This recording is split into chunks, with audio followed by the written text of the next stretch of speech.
You never know where you might find some intrepid scientists trying to unlock some of nature's mysteries. I have found that by including prisoners in my science projects, I get a group of people who have time, who have space, and as it turns out, who have a deep interest in nature. You heard right.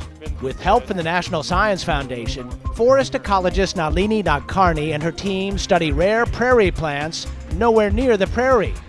They're behind the walls and razor ribbon at the Stafford Creek Correction Center in Aberdeen, Washington.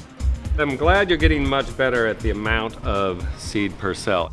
The inmates aid the researchers by planting seeds, observing plant growth, and then recording data. Most of us have taken, and now it's time for us to give back. Terry Essick is serving a 20-year sentence as an accomplice to murder. I'm paying my debt to society.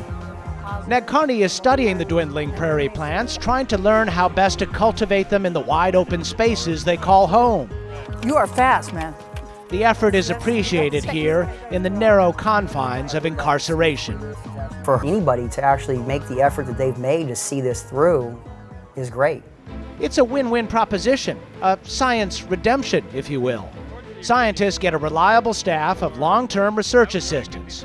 Inmates get a job that beats stamping out license plates. It teaches me something, it makes me work with people, and it's just a new skill that I've learned. Turns out the learning goes in both directions, which leads Nadkarni to an ironic hypothesis about human nature. Everyone can be a scientist, that everyone can relate to nature, that everyone can contribute to the scientific enterprise, even those who are shut away from nature. And her journey inside the prison walls has led to another piece of irony. It's in many ways terribly depressing to walk into a high-security prison and to know that some of these men are going to be there for the rest of their lives. I walk away enlightened.